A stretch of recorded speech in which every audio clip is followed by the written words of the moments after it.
investing into Pokemon cards, whether you're new to the game or a seasoned collector, there are some costly mistakes that you might be making that could sink your investments. Today, I'm going to break down 10 of the biggest Pokemon card investment mistakes to avoid in the remainder of 2024 and into 2025. So let's dive right in.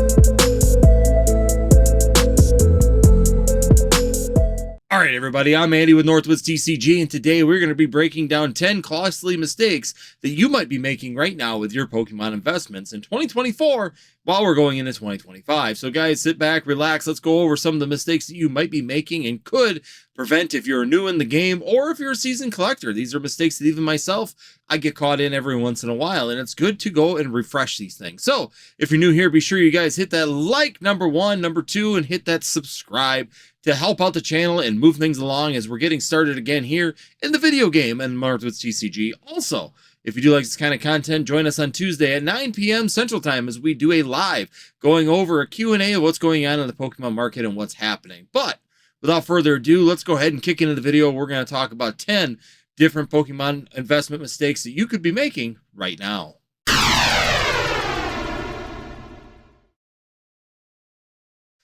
All right, first one we're going to be talking about is chasing hype without research. First up, chasing hype. It's easy to get caught up in the buzz of influence in social media or hyping up cards.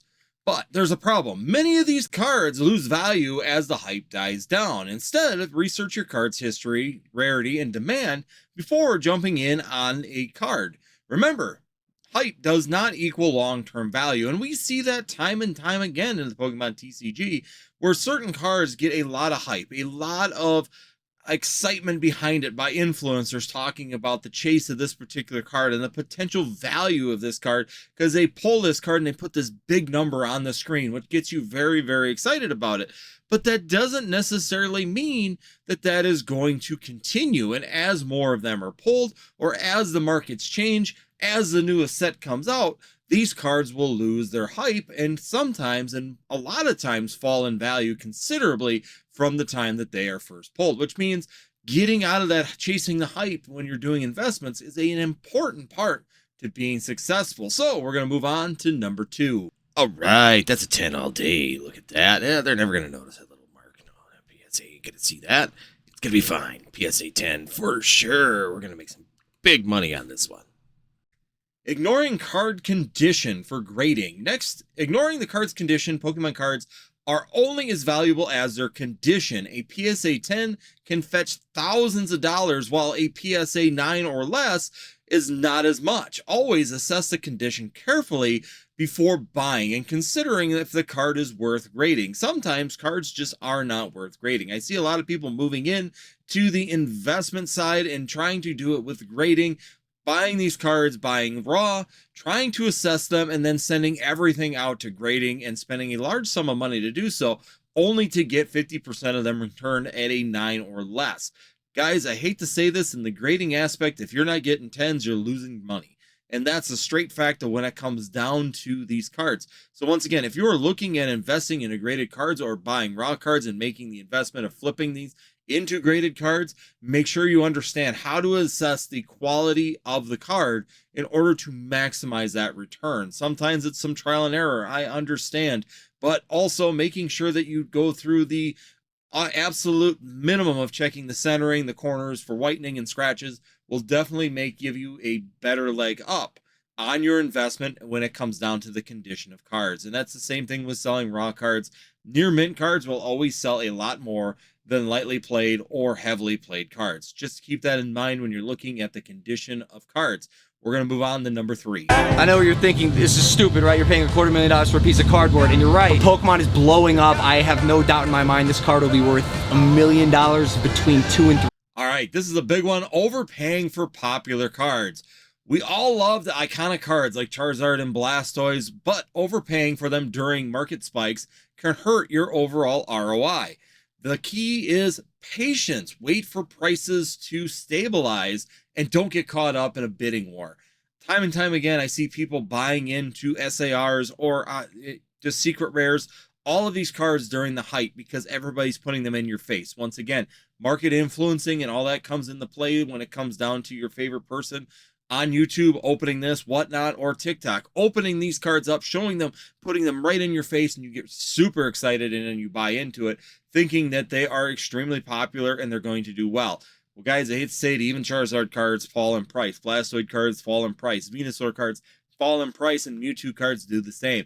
It does not matter. Typically, any card that you're jumping into has the tendency to fall in price. And as the hype is going on these particular cards, once again, you tend to overpay for those particular cards and put yourself behind right off the bat. So the best solution a lot of times is definitely be patient, wait for stabilizations in those markets, wait for those flat lines to where it gives you a good significant point to jump in that you know you're going to have some really good value. And that's a huge aspect when you're looking at particular cards in Pokemon TCG. Now we're going to move into number 4. Very nice. Armored Mewtwo. Yeah. It's a nice card. All right, here we are at number 4, overlooking hidden gems. Not all value lies in big names. Hidden gems like less popular Pokemon or niche cards can sometimes yield incredible returns. Look at unique artworks, limited releases, or cards that growing demand in the community. We see this right now with Evolving Skies and going into Prismatic Evolutions. Another example, 10 years ago, evolutions weren't that popular. They weren't gaining traction. And sometimes hidden gems, whether it's promo cards, older cards of that particular niches, or just looking at the changes in the trends and demands in the community, could really give you some value in there. We've seen really big growth in some of the less known cards, maybe not the chase cards like a Charizard V, but you got to remember that when you're looking at overall investments, it should be done by percentages sometimes and not by big gain numbers. Because example is that you could buy a Charizard card at $100, and even though it goes to $150, that's a 50% gain. But you can buy a $1.50 card that's a little bit more of a niche card that goes up to $3, $4, and you've got 300 to 400% gains. There are different aspects to look in different layers when you're looking at this, and be sure that you're looking for those little hidden small niche cards that seem to be doing well. They may not be that big dollar amount, which may be a benefit for you, but it can also have some really good returns when it comes down to those hidden gem cards. They're just sitting there under the surface that not everybody is looking at. We're going to move on to number 5.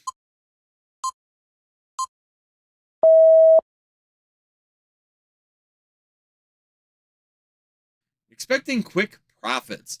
Here's a big one. Expecting to flip your cards overnight. The Pokemon market awards patience. If you are buying with the hopes of instant profits, you might be disappointed. Instead, look at the long term. Many of the most valuable cards took years to get appreciated.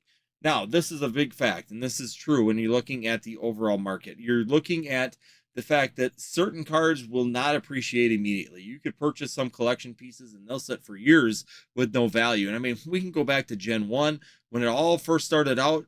We saw the same thing. Those cards did not have great value until 10, 15, 20 years after the release. Even a first edition Charizard or an unlimited print Charizard from base set really didn't see substantial growth in price until the last 5 years. And that's been a big factor when it comes down to cards, is a lot of times you see all these people talking about these huge growths and how things are expanding and they're making big money. But the fact of the matter is that they may have just been holding on to that for a long period of time and it finally fell into their lap, or they just got lucky and bought at the right time when they saw the markets moving and followed the trends in the markets in order to make those calls. So that's a really big and big move when you're talking about it, is patience sometimes is a lot better than trying to get those quick flips. Quick flips can be very, very risky, while taking your time and waiting for the market to develop can sometimes give you better gains overall. Yes, it may not be year 1, it may not be year 2, but possibly year 5, 6, and 7, you'll see extravagant growth in those cards, which will give you huge value. So that's one thing to be really looking at, is not expecting quick profits in Pokemon investing.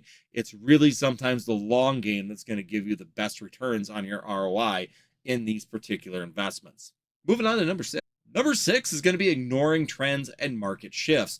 Trends matter, guys. For example, Japanese cards have been surging in popularity recently. Ignoring these shifts means missing out on opportunity. Staying up to date with new releases, community buzz, and market reports to stay ahead of these are crucial to your investments. We see that happening right now all over the world. We see, when you look at it, you can see the Korean market change. We've seen the Japanese market go up and down and coming back again. We're seeing Chinese market now doing extremely well as also. Make sure you're following those market trends if you're really trying to maximize your investment, and don't ignore what's going on with trends. We're seeing that again with the trends and evolutions. Evolutions have a bigger trend right now, I feel, than a lot of Charizard cards do at this point in time. Now, that trend could shift. It may be something else here in another 6 months or a couple years. Maybe Charizards will make an insurgence over evolutions. But these are all things that are going to take time to develop. And watching those trends can definitely help you when you're looking at the markets and being successful in Pokemon investments in 2024 and in 2025. The market's always changing, guys, and following trends is definitely going to give you the best advantages. We're going to move on to number 7. Well, you've seen the pictures by now of this ridiculous stack of ultra rares. All right, number 7, failing to recognize market saturation. Some cards are printed in massive quantities, especially modern cards. Even if they look cool, oversaturation can tank their value. Focus on cards with limited print runs or special releases to hold their rarity over time. So overall, we do see this happen quite a bit in modern sets. They have a huge amount of print, and then they do reprints, which then releases more of these particular cards in it. Sometimes focusing on the more secret rares or super secret rares are definitely going to give you a bigger advantage than if you were to just go and purchase a regular card like a V or a full art V that we've seen in Sword and Shield. Umbreon VMAX, a perfect example. In my opinion, it's getting a little saturated, especially on that PSA 10 side. That's why, in a way, the raw value is actually only $400 behind the PSA 10. So there's not a huge value change in there because there are almost 14,000 of those PSA 10s out there. You're getting an oversaturation there in the graded values. So sometimes when you see a huge number spike in the graded side of things, you can actually oversaturate that market to the point where the value starts to decrease. It's the same with the pulls. If you have an SIR that's very easy to pull, it tends to oversaturate the market and drop the value. We've seen that with countless Charizard cards. We can go to the Obsidian Flames Charizard being the most recent one for an SIR. The problem with that one was it was so easy to pull that even though it was a secret rare, we saw it oversaturate that market and the value plummets like crazy, which then in turn reduces its value and sometimes may never recover from that market saturation. Depends on how long it takes for people to have interest in that card again. So it's definitely something to be concerned about, especially on modern sets. With how much saturation are we going to see of cards before they actually stop printing them? And it's a continuing situation that we always have to be considering when we're looking at these particular values in your Pokemon investment portfolio. Now, we're going to move on to number 8.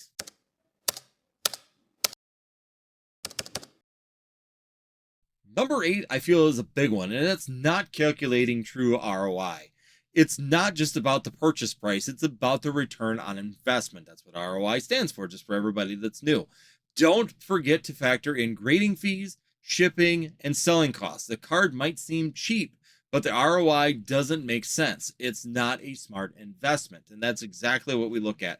I have to do that with my son all the time, is that he will sit there and see a good value. Hey, Dad, this card is $10 under the price of what it is out in the world. And you can buy it at $10 less than the value. But the problem is if you mark it up to $10, a lot of times it is eaten up by the fees, the shipping, the grading, all the stuff that goes into it will a lot of times eat away at that ROI where you're actually backwards. So just because you can buy a card $10 under market value at TCG Player does not mean that you're actually buying a card with $10 of value. That ROI becomes a very important factor when it comes down to it, when you have to pay 15% to sell that card on a platform and then also pay $2-3 to ship that card, plus the shipping materials, plus the tax that goes on top of that. It really chews away at that value to where, just like that, you sell something for $80, you bought it at $70, you sell it at $80, but you actually only made $65 profit because of all the fees, the taxes, the shipping, and everything else that goes into actually moving that card along. It's a very important factor and a really hard thing to learn. Sometimes is truly calculating that ROI to give yourself that opportunity on your Pokemon investments. It's definitely a consideration that you need to continue to look at when you're getting things going and when you're really starting out, because there isn't a lot of profit margins a lot of times for newer individuals in the hobby. Some people don't have the rapport, some people aren't looked for all the time. You don't have them star ratings, and you're not really high on the list for the search engines yet.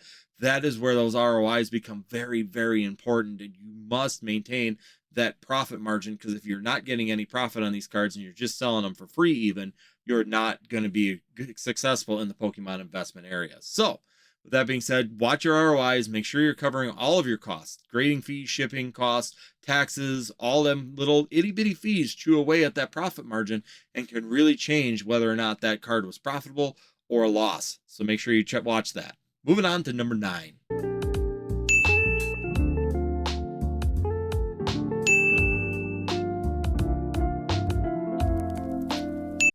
Now, this is a tough one. It's going to be buying without authentication. The counterfeit market is alive and well. Buying cards without verifying their authenticity is a huge gamble. Always use reputable sellers, marketplaces, or grading companies to ensure that you are getting the real deal. We see that a lot when it comes down to cards. Perfect example of it is just absolutely in the grading market. Sometimes there are fake graded cards, there are fake slabs, there are fake things going around like that. Cards are rolling around that are fake cards. They look real, and some of them are very, very good. Let's be 100% honest. Sometimes they could even slip by the best of us because they are done so well, whether it's a fake first edition stamp on a card or whether or not it's just missing a small detail or the coloring is slightly off on the back. These are all details that are very important for you to learn, and there are tons of videos, and I can maybe link a couple of them down below in the description for you to go to get the best opportunities to make sure you understand how to find these, especially for new Pokemon investors out there, to give them the best opportunities at getting legit cards. As there's money to be made in any kind of hobby, any kind of area, there's always going to be those scamming people or counterfeit market that's going to be contradicted to that, to try and scalp a little bit of that money off and do it in a most inexpensive way to give them max profit. So knowing that you're buying from reputable sources is something that I've talked about several times here on the channel. Knowing that it's a reputable source, knowing that this is a source that you can get cards from, that you don't have to worry about these things, is important. Watching those star ratings on sellers on eBay or on TCG Player are definitely important things. Reading the reviews on customers, sometimes just because they're new and have a low star rating doesn't necessarily mean they're a bad seller, but definitely check the reviews, because the reviews will really give you the ideas of what's going on with this particular seller as well. Someone with no reviews and a really low star rating is a complete and total gamble. Someone with maybe a few star ratings and good reviews tells you that they're doing the right thing and that they're not going to be counterfeiting you when it comes down to the product. So definitely make sure you're using reputable sources. Get authentication on products if you can. Making sure that you're doing that on the sealed market especially can be very important when it comes to the overall layout of these particular products. So definitely an important thing. Buying without authentication for your Pokemon investment can be very dangerous, and you can hold on to it for years without even knowing that you have a counterfeit product. So keep that in mind as you're continuing to move into your Pokemon investment. We're going to move on to the last one, which is going to be number 10.